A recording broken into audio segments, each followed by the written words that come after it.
I figured it out in prison, man, and that's what led me to finding peace within. And when I uncovered that within myself, I literally felt like I found the secret of life that we're all here to discover, and that I could just die and I'd be at peace. But I didn't die. I got a second chance, and now it's my responsibility to share this with others so that they can make the change for themselves and live that life that they want, just like I've been able to. Everything is possible, just hustle, just hustle. The $1,000,000 Hustle Podcast, where we keep it real, a stated entrepreneurship wisdom. Learn to think like a millionaire and hustle like you're broke. Here's your host, Billy the Kid, aka Billionaire. Everything is possible, just hustle, just hustle. Everything is possible, just hustle. Welcome to the $1,000,000 Hustle Podcast, baby, where you, my friend, are going to learn to think like a millionaire and hustle like you're broke. It is your boy, Billy the Kid, a.k.a. BDK, a.k.a. Billionaire in this mug. And guys, when I say think like a millionaire, you're literally going to think like a millionaire, guys. Like, we're interviewing real-time millionaires or people that are on their way to the $1,000,000 hustle, baby. And I can't stress it enough. Like, you guys... Literally every episode is like a book that you guys can listen to and take the information and go change your life.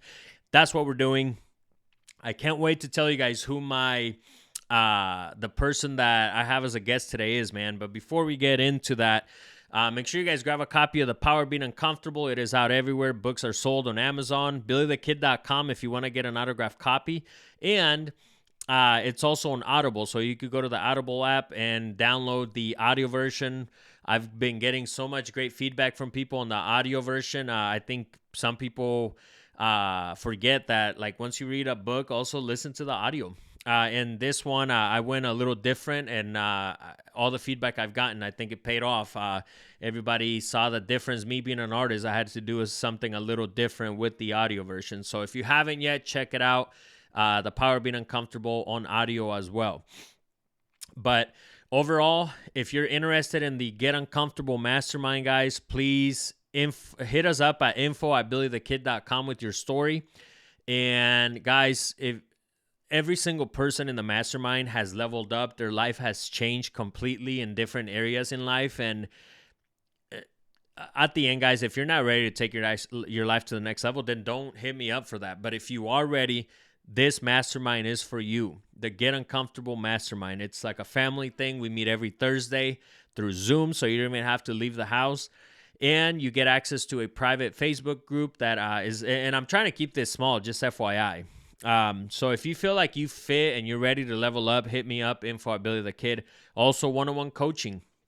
If you're interested, I don't know how long I'm going to be doing the one-on-one coaching, but for now, I am taking 2 to 3 at a time. So if that's you, please hit me up, info@billythekid.com with your story. Look up my music, guys, on Spotify, Pandora, Apple Music, and everywhere else music is available. Billy the Kid, and I'll be there, man. I got some Spanish jams. I got some English stuff. So check it out. I'm just having fun. I'm just trying to motivate you guys. I'm just trying to feed your brain with positivity through music, through my podcast, through my books, everything. The crazy thing is, if you look up Billy the Kid on whether it's Apple, whether it's Spotify, YouTube, like, all my stuff will come up. So follow me through my music, podcast, etc. Make sure you subscribe to the $1,000,000 Hustle Podcast on Apple Podcasts. Follow me on YouTube or subscribe to YouTube. Follow me on Spotify. Anywhere that podcasts are available, we are there. I do expect you guys, if you're listening to this, I do expect you guys to please leave me a review. Leave me a review, a comment, and also let me know. Let me know how we can serve you guys better, because at the end, that's all I'm doing is I'm just serving you guys, trying to better your life in every aspect. So, but I think today, guys, it is so crazy. This book right here, shout out to VCG. He always says, I used to hang with crooks. Now I hang with people that write books. And maybe he didn't say people, but guys, literally today, the interview I have for you guys is Sean Crane. He is the author of Prison of Your Own. He was featured on Brad Lee's podcast, like all these other podcasts. So get ready to get blown, guys. Literally, if you're a prisoner of your thoughts, and this dude was legit a prisoner. He was locked up for a few years, and I'm not going to say too much, but I'm going to let him give you his story. But oh my God. Grab his book. This is book of the week today. I am an Amazon affiliate, so I'm going to throw this book on my link for you to grab. and his story is amazing. And if this dude can turn around and do the stuff that he did, guys, everything is possible. Any youngsters out there listening, it is not worth it, guys. Do the right thing. Do what's good. Don't let social media, TV, or entertainment in general tell you, or society. You could do whatever it is that you want to do. And guys, this episode today is amazing. It's a blessing to be able to have people like this dude around me, man. Like positivity, just killing the game. And here we go. So with that being said, man, here is Sean Crane. Let's get it. Vámonos. Welcome to the $1 Million Hustle Podcast, baby. I am super excited today because Sean Crane is on the other side, and I can't wait to dive into your brain, Sean, because your story is motivational, inspirational, and I could keep going. I have a whole list of what your story is. But with that being said, man, how are you doing, Sean? I'm doing wonderful, man. I'm grateful to be here. Like we were just talking about, grateful for all aspects of life, and excited to share with you and your audience some of my story and some of the key takeaways I had through my experiences, Yeah, and let's dive right in, man, because your story, since I heard it, man, and your book is amazing, which we're going to touch on as well. Talk about patience. I mean, there's so many words that come to my head, but I'll let you tell your story, man. If you could let us know where are you from and kind of some events that happened in your life that changed you forever. Yeah, I mean, gosh, you use the word patience. That's not something like people talk about a lot and in a good way. I mean, they say you have to have patience, but like it's not something that we hear as much as like mindset or habits or, stuff about making money. But I was forced to understand what patience really means because I spent 5.5 years in a prison cell. So at 23, I got arrested for a crime I didn't even commit, stemming from a fight at a party, and I was facing life in prison. So, literally in the blink of an eye, I went from being able to do whatever I want every day to being confined in this cell, 6x8, with nothing, in white boxers with a pencil and some writing paper and nothing else. Like, that's it. And so you have to learn to train your mind to work in your favor in every way imaginable. Otherwise, you feel like you're going to just die. You're going to implode in that cell. Like, you'll go crazy. Imagine in your bathroom, go sit in your bathroom, anyone listening to this, and just don't leave. You can't leave all day long. You couldn't even do that for a couple hours, let alone 24. Well, I did that for 8 months straight while I was in the county jail fighting for my life. And so you learn how to stay present in the moment and find something to give all your attention and energy to, and then you just pour yourself into that endeavor. So whether it was reading a book, writing a letter back home, doing my workout, I had to train my mind to be in that moment and nowhere else. Because the first couple months in county jail, I'm thinking about all the things I didn't do in my life, all the regrets, all the things I could have done, the person I could have been. And it was just tearing me up inside, man. I was like, damn, no one even knows who I really am. I just held back. I made excuses. I said, I'll do it tomorrow. I procrastinated. And now my life's over. And that pain just absolutely devastated me. And that's the pain most people are going to feel when they get to the end of their life and they realize they don't get a second chance. Like this thing actually ends, right? There's no do-overs. So I felt that in that cell, and I got a second chance though. I feel like I died and then got revived and brought back to life, and I got a second chance. So it wasn't just the depression and the sadness that I was experiencing. It was the fear of the future though. Before I knew how much time in prison I was going to do, I would wake up every day and my breath would just be sucked out of me. Like when you have a nightmare, and you're like, oh my gosh, I'm going to be in here the rest of my life. Like I'm never getting out. I'm never again going to be able to hug a woman I love or have kids or go swimming in the ocean, go to the beach. I'm from California, right? I'm never going to see my family members and grow up with my brother and sister and see their family. Like all these thoughts every day. And then you're like, what kind of people am I going to be around? What environment am I going to be in? And your mind just starts creating these scenarios that are not even real, but they're scary. And they take your life away from you, right? They suck you out of the moment and put you in this really fearful, negative place. Most people do that every day. They either think about an argument they had with their wife, something at work, something that happened yesterday, and they're still mad about it. It's like, you can't change that shit. Stop dwelling on it, right? Or you're thinking about Friday and something you have to do at work, or this weekend and a birthday party you have to put on for your kid and you're getting anxious, or like, right? Or the economy, right? And what's going to happen this year? all this stuff that's not even real. It doesn't even exist, but our minds do this to us all the time. We create scenarios, right? Or we dwell on the past stuff that we can't even have any effect over now. So I was doing this, man, in that cell, and every day was like a living hell. I mean, I wanted to just die, bro. Like I never thought about suicide, but I was coming off of all the drugs, all the alcohol. Then I had the depression and regret from my past. Now I had the fear and anxiety of the future.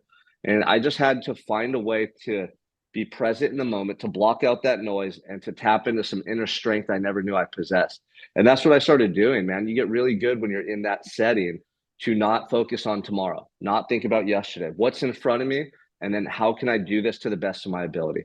And that's really where you find inner peace. Anyone listening to this, like I found inner peace in a jail cell with absolutely nothing. I didn't have money, no cars, no watch, no job, no kids, nothing. And I realized like inner peace is a state of being, the feeling we're all after, the stuff we do in life that we think is going to give us the feeling. Those tangible things or those results never do, right? It's being able to tap into this energy and state of being within. And you can do that anywhere.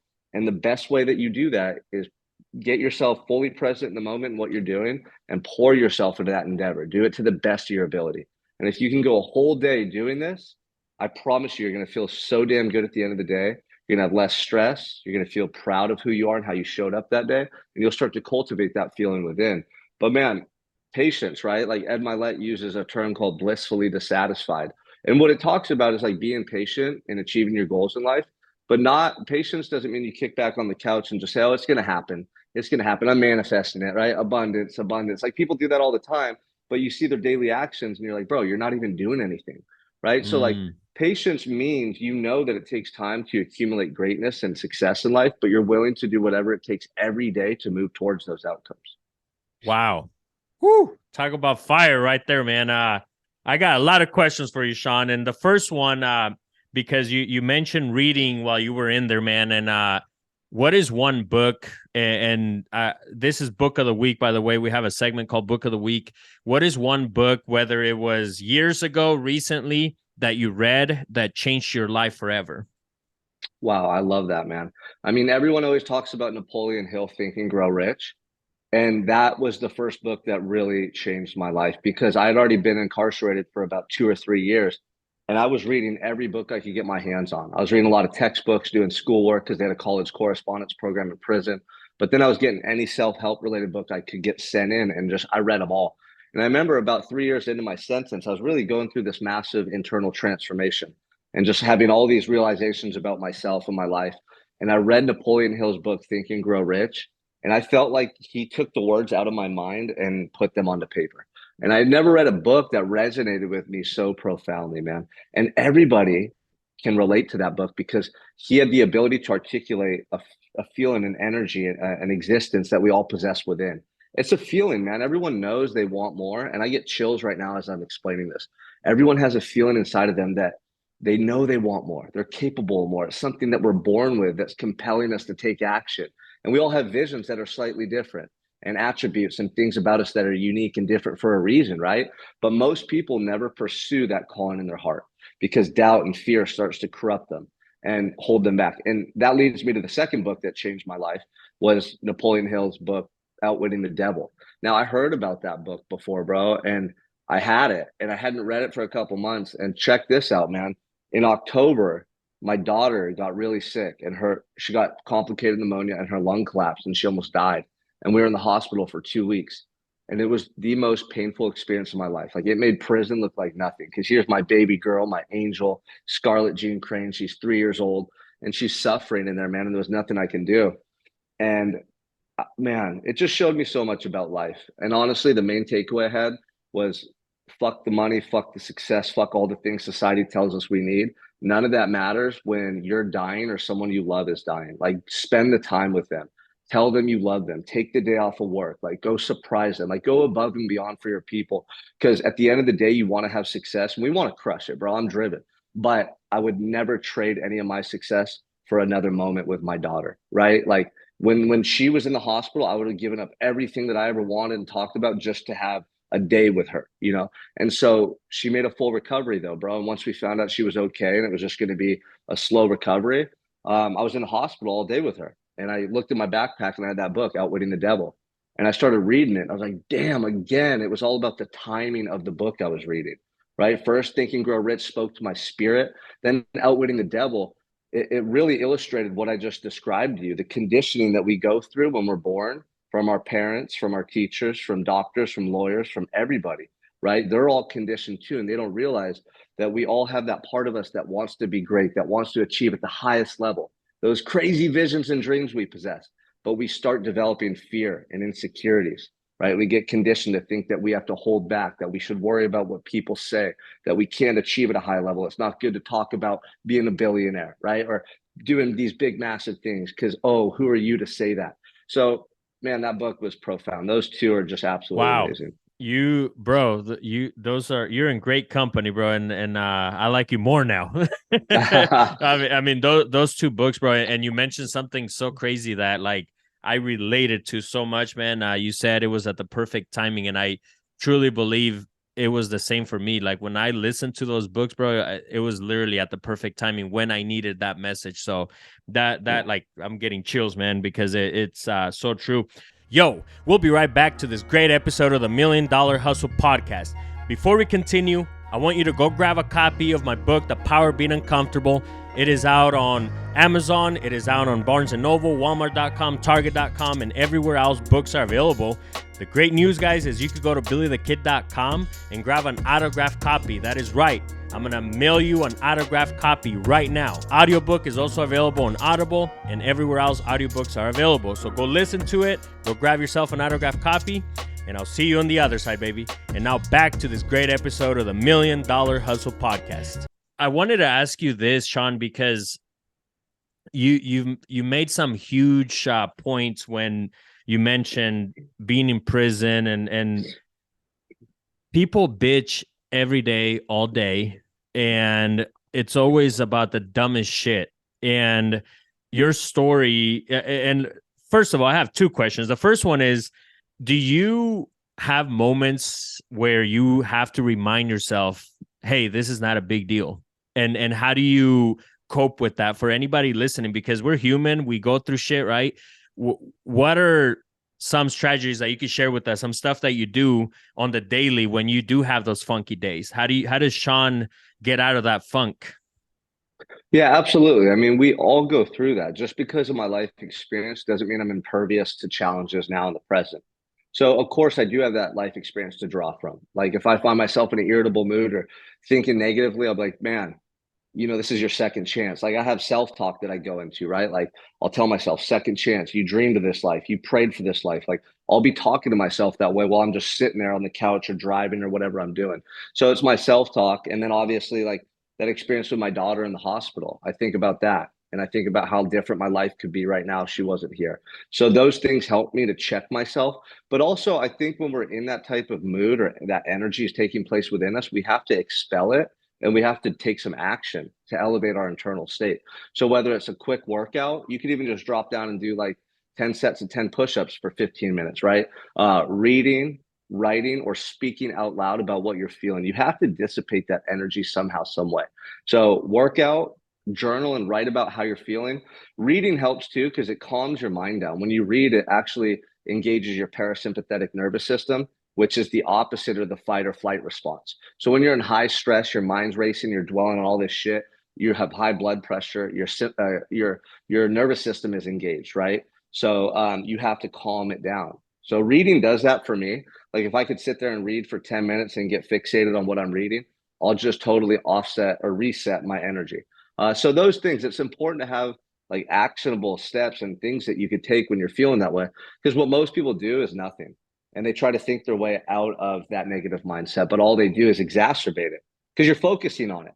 You have to take your focus and point it elsewhere, so you forget about what you're tripping on, and you can focus on something new that's going to help you feel better.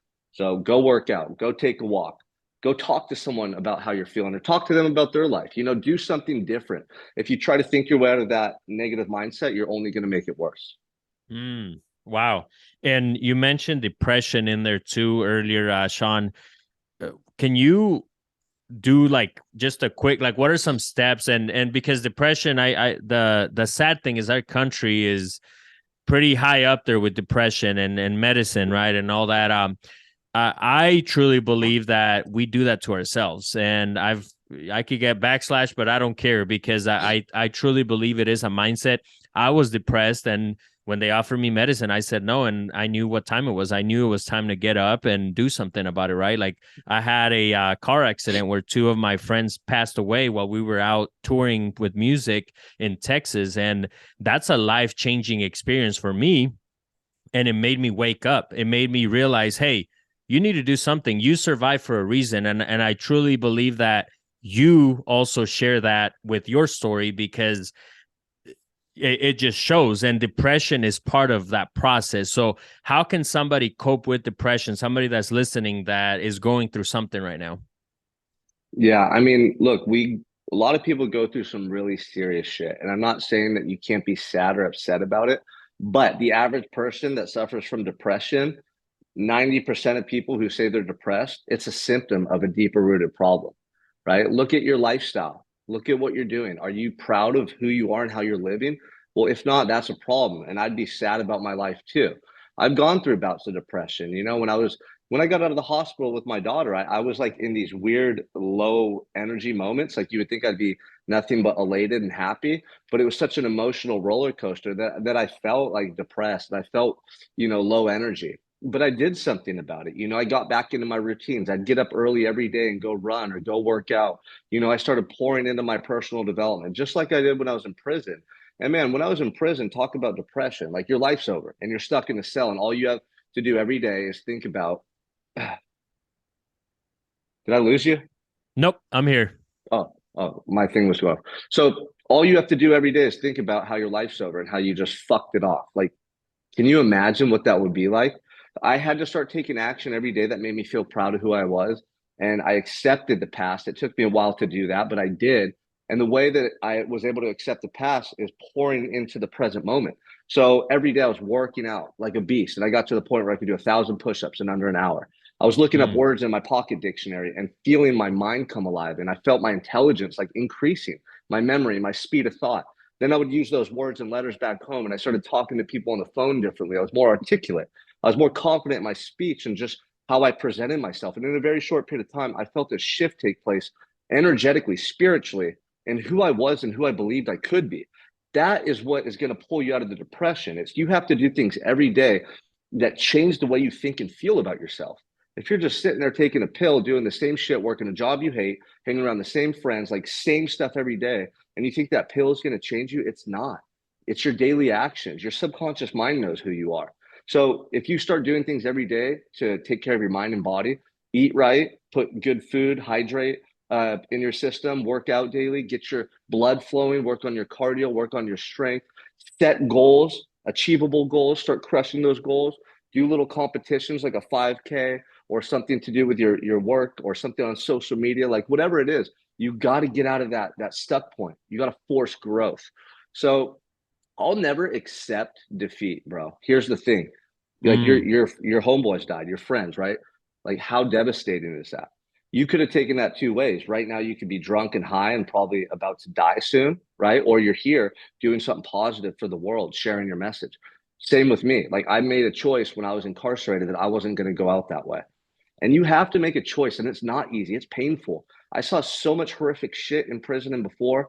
Both my parents are dead. My mom died when I was in prison. My dad died 2 years ago, overdose. My cousin died. So many friends died when I was in prison. People got killed. Like, I know that pain. I know suffering. I remember getting up when I was like 13, 14, looking in the mirror, just crying because my family had just broken up. Like my dad went to prison. My mom left us to the streets. And I would just be asking myself, what happened to our life? Why is this happening to me? Just so angry, so distraught. But I never quit and gave up. And I kept fighting. And you have to fight. Like if you give up and surrender and start entertaining that victim mentality and blaming other people, you're fucked. You're not going to change anything. But you have to use those adverse experiences. You have to leverage them, meaning you have to tap into inner strength and that resolve that you possess within to move forward in life. And when you do, you're going to love yourself for that decision. And that's the first step to rebuilding your life or pulling yourself out of those low moments. Wow. Fire, man. You got me ready to roll. I'm ready to do 1,000 push-ups too. We'll do it, bro. We'll do it. I got you. I love that, bro. That's some fire. And one thing you mentioned earlier too, Sean, you mentioned fear of future. And I feel like a lot of people live in that, right? And first of all, I'm a true believer, like, let's enjoy today. Let's enjoy this podcast that we're doing right now. Like, this is all we got right now. So live it. Like, I started using my do not disturb a couple years ago, dude, and it's been life-changing because that you have to live in the moment. And it's so funny because I'm sure you can you can definitely feel me when I say this, is that people think like, you're an author, I'm an author, and we're on social media. Little do they know, a lot of this shit is just posted on a schedule, or you know what I mean? And it's like, I truly believe when you go through the shit that you've gone through, Sean, you're living in the moment, man. You're enjoying the moment. And I feel like that's where the fear of future comes, because you're not enjoying what you're living through. But can you give us some wisdom on just fear of future? I know a Yeah, lot I of love people that that. go through that. So the anxiety you're experiencing is because you're not living in alignment with who you want to be, right? So you're worried about what's going to happen in the future because you're not taking action now that really would align you to who you want to be and the goals and things you want to achieve. So if you can start to train your mind and really yourself to take action every day that makes you feel happy, makes you feel proud of who you are, and that is progressing you in a very short period of time, that fear of the future is going to start to dissipate, because when you start to give your all to every day, you fall in love with the process of who you're becoming.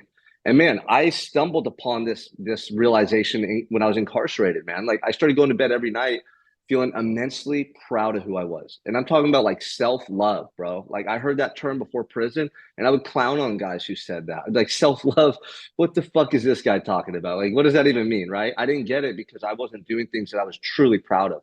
And just by following, a simple blueprint when I was incarcerated and doing things every day that worked my mind, worked my body, worked my spirit, like helped me progress in a favorable way, I started feeling proud of who I was. And I would go to sleep at night just going, oh my God, I wish I felt this way out there. Like, what's going on here? If I felt this way when I was out there, I could have done anything I wanted in my life. And I was in love with who I was becoming for the first time ever.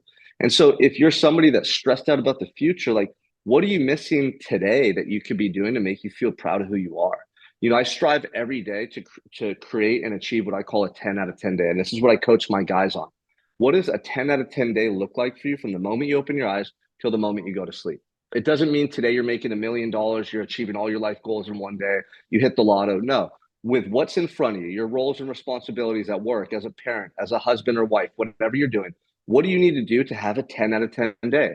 Probably means get up early, probably means do some type of exercise, eat right, be a good person, give more effort and have a better attitude at work, be patient and present with your kids. Like, identify what those things are. And imagine if you do that every day for the next year, what's going to start to take place in your life. Imagine how you'll start to feel about yourself in your life. And then imagine how that's going to change your perception of what you're doing or what you could do. It changes everything, because suddenly, as you elevate and you start to believe in yourself more because you're taking those actions every day, you start to look at work, your relationships, future opportunities or goals, and you're going to want more because you're going to believe in yourself. So you're going to want a better relationship. You're going to pour into that relationship more. You're going to want a better job, or you're going to want to earn more money because you believe you're worth it. You deserve it. And across the board, everything in your life is going to elevate as you do. So that's how you take care of the future, is you crush the present moment. And you can't live tomorrow. It's fucking impossible. So why are you even worried about it? Set yourself up for success tomorrow by living the right way today. Wow. And I would like to go back, Sean, to what was like the worst moment that you lived in prison? Like, what was and I'm even thinking yourself, like not an outside force that did something, or another person or nothing. It's for yourself. What was the worst moment? Was it like waking up and just a reminder of where you were, or like, hey, can you give us a little bit on that? I mean, that first month I was like in shock, and I was still coming off of drugs. I was still getting high in there, actually. A couple of guys came in with some stuff and I was just getting high so I could numb myself. That's how I dealt with my problems previously, but it didn't resolve anything. It just kept me stuck. And I got in a couple fights. There was some things we had to do. And we had been up all night doing meth, out of all things. And that's such a horrible drug. Like, I didn't even like it, but I did it just because I wanted to check out, and stay numb. So I remember being up all night after that fight in a small little cell that they put you in for lockdown. And man, you just feel so nasty when you're coming off of that stuff. Like, your skin, you just feel all dirty. My hair was all oily. Like my face was all greasy. I was all sucked up and hungry and starving.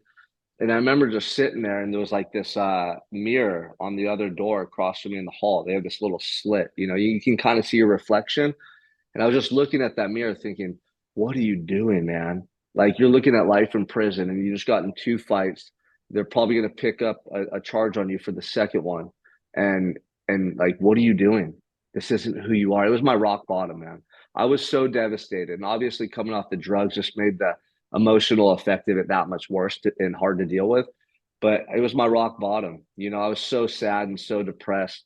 It was the closest to death I've ever felt. Like I felt like I could have just died right there, you know? And something inside of me though, man, wouldn't let me quit and give up. I kept fighting, I kept pushing, and I really didn't have a choice. But from that moment forward, I started making a conscious effort to move forward in my life in a positive way. Besides that awakening that you had there, can you think of any other time where you basically woke up and you're like, this is it, I'm done, I'm gonna get up and get to work, man? When was that moment? Yep. Well, I mean, the first time I went to court, I walked in, they're all taking my picture. The news press is there. They put my picture on the front page of the paper. And my lawyer walks up, and real quick, it was my lawyer's assistant. She goes, look, the judge and the DA are talking about amending your charges to homicide. The victim's still in a coma, and it's looking like he's not going to make it. They're going to change your charges to murder today. I was like, fuck. And then she just walked away. And after that, they took me back to my cell and just left me alone.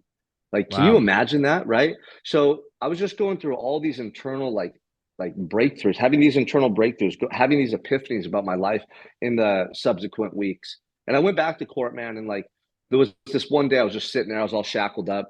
And this is when I had still been getting high and stuff, you know, this was right around the time of that moment where I was stuck in a cell by myself, all coming down off the drugs and alcohol. But I remember I was sitting there, and out of nowhere, man, this thought just struck me. It either came from within or it came from above. I don't know.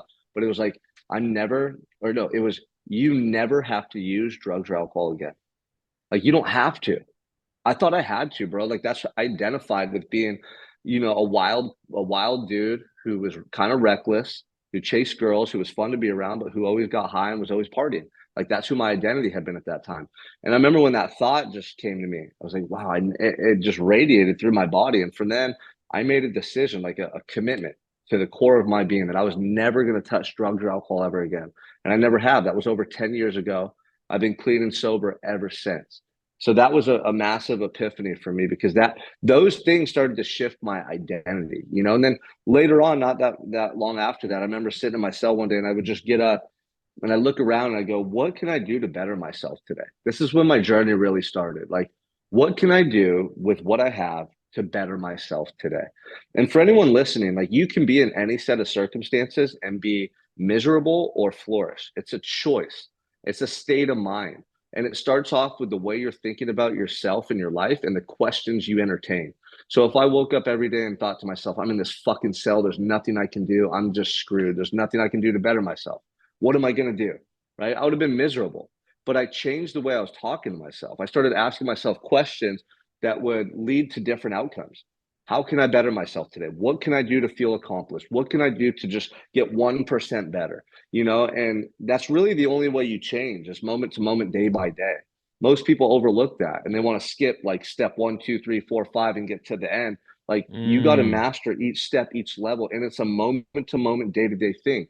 If you crushed yesterday, but you get up today and you just fuck it off and don't do anything, you kill your momentum. You have to stack these wins every day and then multiple days in a row for as long as it takes to experience that shift in your mindset and identity. And when you do, that's when you really start to see what's possible for you in life. Wow. And a more positive question, Sean, is how was that day when you got released, man? Like, what was going through your head Ooh, then? man, there's so much emotion there. You know, you anticipate it. You really block it out of your mind until you're in like that last 90 days. Because just to think about it would create like this tension and this anxiety within, you know. And then you see a lot of guys and they're excited.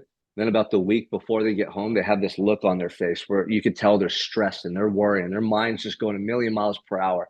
And it's crazy to see this, because you think they'd be just elated and happy, but they're scared, stressed out, worried about what they're going to do. You know, now you have to really live. No one's going to give you your food and take care of you, right? So I was excited though, man. You know, I did a good job of dealing with those emotions. I had like a higher level of personal development. So I was just envisioning what it would be like to be back with my family. And the day I got out, my brother and sister picked me up, and we were in the desert out here in California in the middle of nowhere. And the sun was coming up, and it was just beautiful. Like I'll never forget all the colors, right? Because I had been confined and just around cement and stainless steel for so long that the desert landscape was just like, thrust into my face. I could just see it all so vividly. Man. And then I hugged my sister and my brother, man, and we jumped in her car and started driving towards the ocean in Huntington Beach.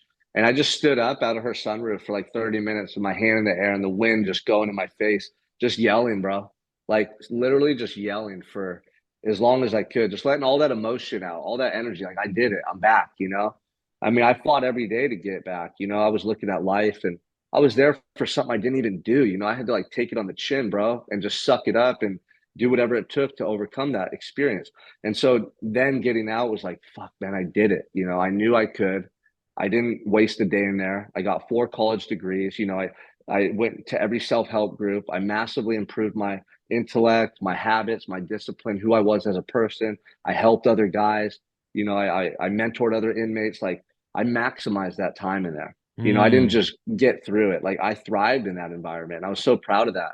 And now I was ready to come and do the same thing back home. So that first day, though, we went down to Huntington Beach, and the waves were like 10 feet tall, right? And I hadn't surfed in 6 years. My brother wanted to take me out in the water. So we rented these little surfboards at a shack, and we paddled out.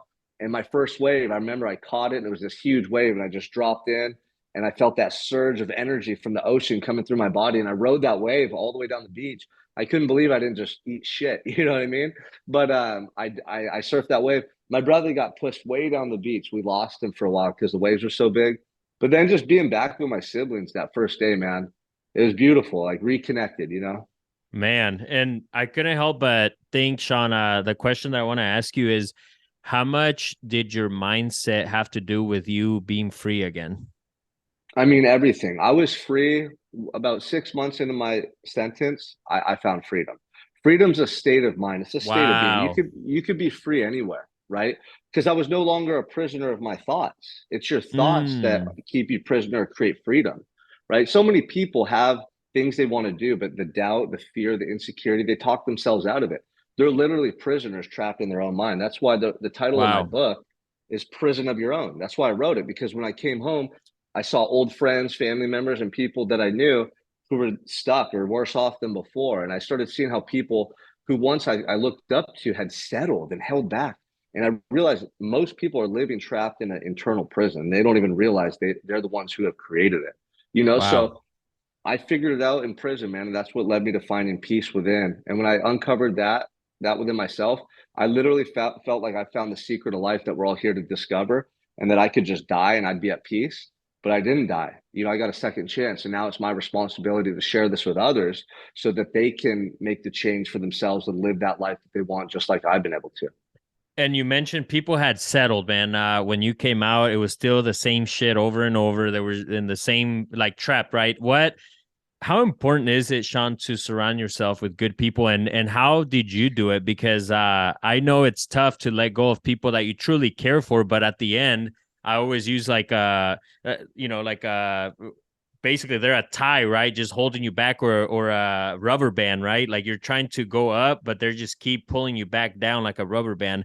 What are some words of wisdom you could give our listeners listening that maybe are trapped with the surrounding that they're putting themselves in? Yeah, I mean, for me, I was super close with my dad before prison. He was like my best friend.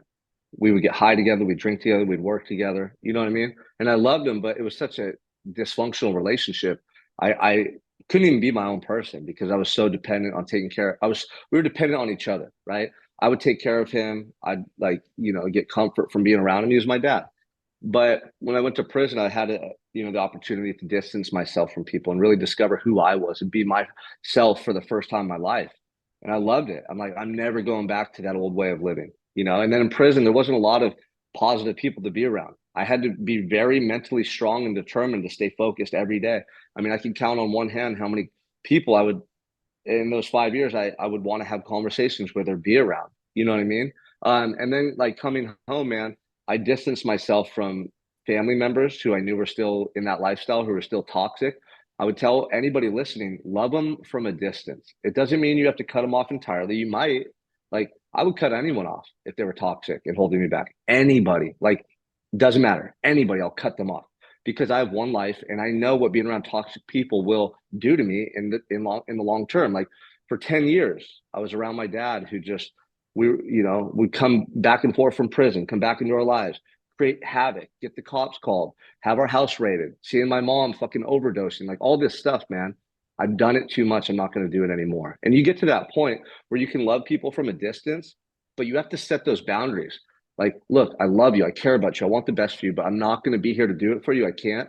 And I'm not going to be around you every day until you change, So you have to have that conversation. You have to be very assertive with it. You can't just like say, like, leave it up to, their decision making, or just like kind of try to do it without having that conversation. And then the other thing is, if you really want to excel in life and like hit new levels, you got to be around people on those levels as consistently as possible.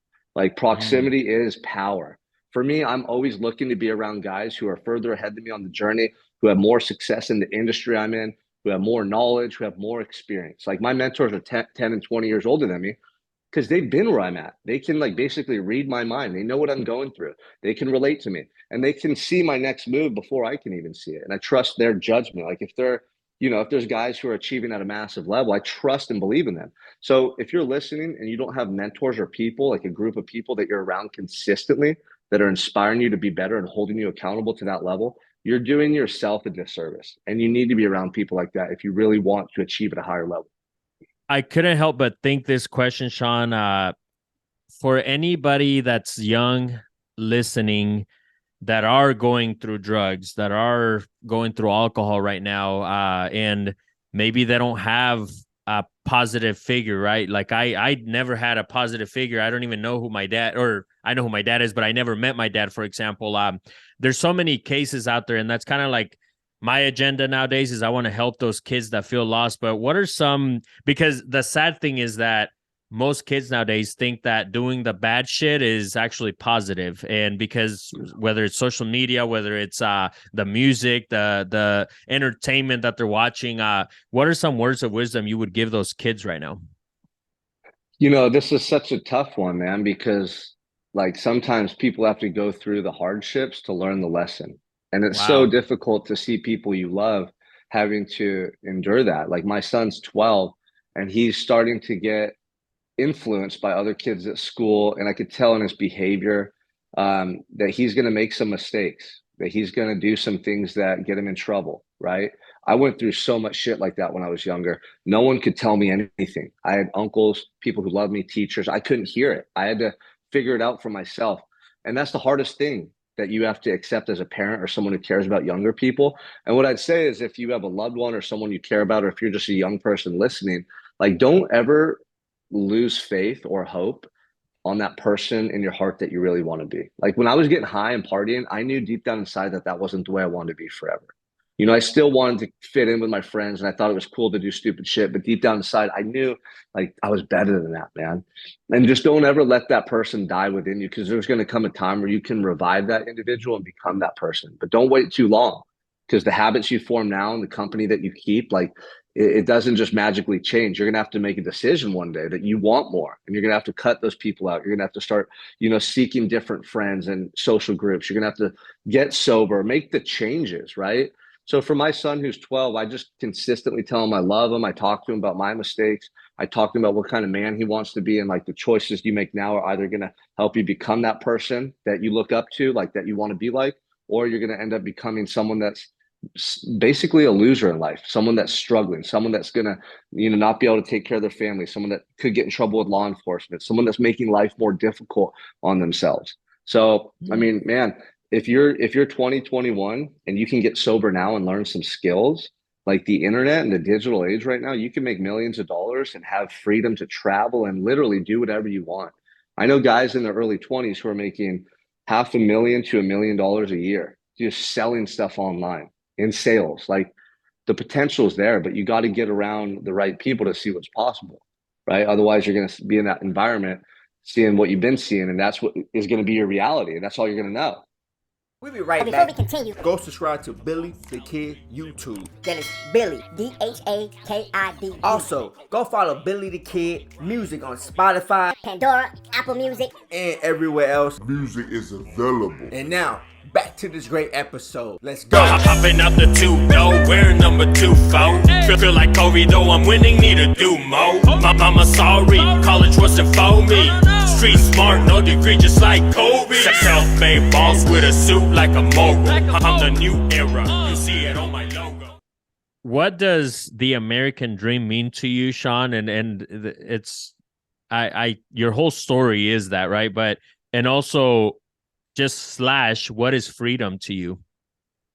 Yeah, I mean, gosh, I got some clients, like I got a guy from Mexico, a guy that came here from Hungary and Europe, guys that are coming here from other parts of the world who left their country because they were suppressed and there wasn't freedom. They couldn't go out and create their own business, right? They couldn't do the things they wanted to do. They had to stay a certain way. They were told how to live and be, and they knew that they wanted more for themselves. So they came to America and they've started their own businesses. They're having success and they're so grateful, right? Most people in America don't realize, like, you live in the most abundant country in the most abundant time in the history of humanity.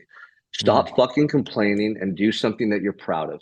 There's always going to be things in life and in our world that we don't agree with. It doesn't matter where you go, okay? There's always going to be people that you don't agree with, things that are happening that you don't agree with. You could either focus on that and be a victim and just blame other people and stay stuck, or maybe you can create solutions to those problems. Maybe you can go out and create something special in this world. Maybe you can become someone of influence to have a positive impact. Like, where's your energy going, right? So, I mean, freedom is like literally the ability to do whatever you want, become whoever you want. And right now, that is possible for everyone, okay? Wow. If you don't believe it, it's not true. But if you believe it, it's true. And you can do anything you set your mind to. All the cliche statements, everything that you see on billboards, all the quotes, they're all true if you believe them. If you don't believe them, they're not true. So it's your mindset that's going to dictate what you see in this world and really the reality that you create for yourself. Wow. That's so powerful right there, because I've been mindful of that. It's so funny. Like, if you think back in high school and you heard a quote, for example, or even college, whatever, when you were young, and that quote was like, oh, okay, yeah, cool. But then you hear it again now, and it's so much more powerful, and because you're living that, right? Like, so that I love that, man. A lot of these are cliche, but if you truly believe in them, that's your reality. So, wow, powerful. And unfortunately, man, I can sit here and just listen to you speak all day, man. But I know you got people to motivate and people to reach their potential, man. So the last segment of the show, I asked the same questions over and over to the guests, just to hear different wisdom. The first question that I have for you, I wrote the power of being uncomfortable, and your story, I mean, is literally a summary of that. But what is one way that comes to your head right away that you use the power of being uncomfortable and it paid off for you? Oh man. I mean, so running gets me way out of my comfort zone because it's difficult. You want to quit, you want to stop. But if you just keep going and you just keep going, you don't quit. Like, you realize you don't have to stop when your brain's telling you to stop. And that applies to anything in life. When I came home, I did triathlons. I did a half Ironman, then a full Ironman. Then I did an ultra marathon. Like, I'm always pushing myself physically to test the limits up here. But then every day you also have to do things that get you uncomfortable. So I wake up every day at 4 a.m., no matter what, and I have time to self-reflect. I journal. I do my morning routine. I visualize how I'm going to show up that day and set those mental intentions.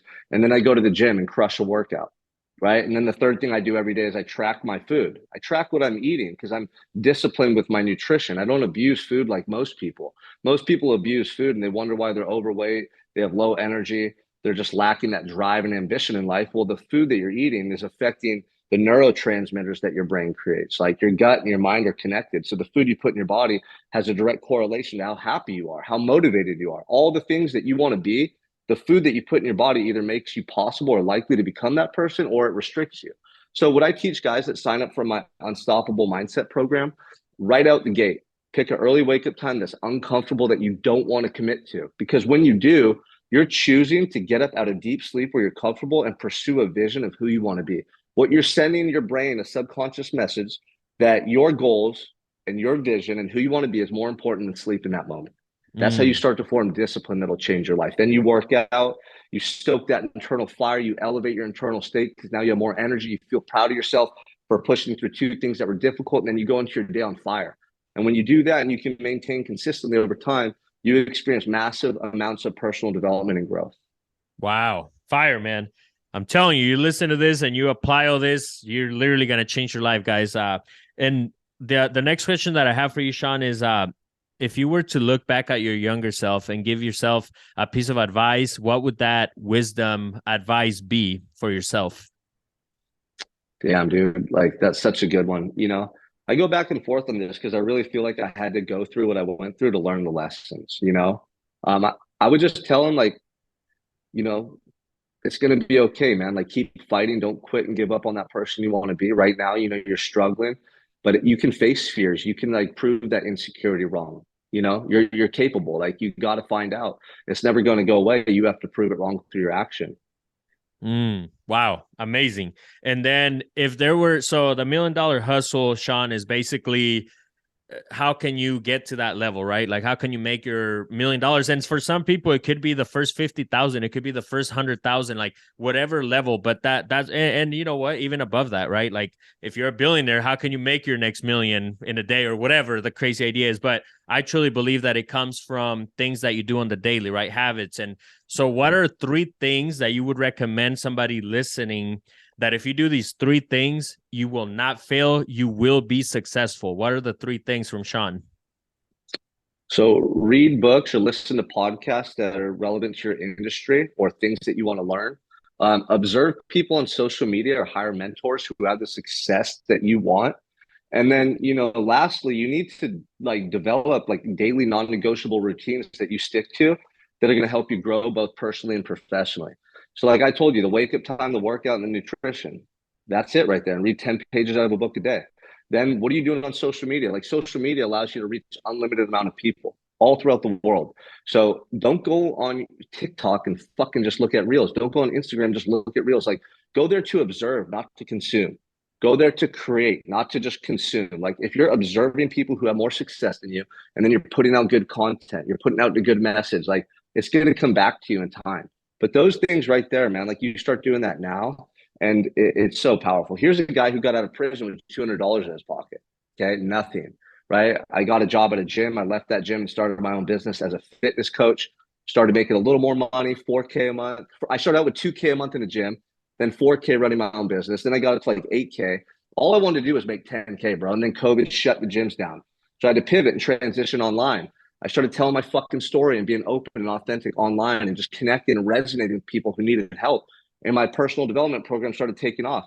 I hit 10K that first month, and then it's just doubled, tripled, quadrupled, and gone up ever since. And now I help people all over the world, And so, like, I've never stopped doing the things that help me to feel good every day, working out, getting up early, like being my best self. You have to stay constant with that. And when you do, you'll see all the other things in your life start to elevate too. And, like, I've got to the point where the goal now is 7 figures a month. Imagine that. The guy who got out of prison 5 years ago, $200 in his pocket, talking that way. How can I talk that way and believe it? Well, I've proven to myself, right? Every level I've mastered. And then I've gotten new mentors and set bigger goals and developed more skills and put myself out of my comfort zone that much more and face my fears that much more. And it's the compounding effect, bro. And, like, you have to start now, though. And in 5 years from now, if you start now and you never stop, you never miss, I guarantee whoever's listening to this, your life will be so much better. And not better like you need better, but don't you want to grow? Don't you want to see what you're capable of? Don't you want to reach the limits of your potential? Like, that's what this is about. It's not more for the sake of more. It's more to show gratitude for this life you've been blessed and find out what's possible for you. Wow.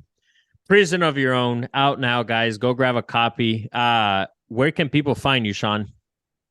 So SeanMichaelCrane.com. You can connect with me there, or on social media, on Instagram, Sean M. Crane. You can reach out to me there, give me a follow, shoot me a message. I'd be happy to respond to you and chat with you about anything, honestly. Man, Sean, I want to thank you, man. This has been amazing. I'm motivated. I'm ready to roll.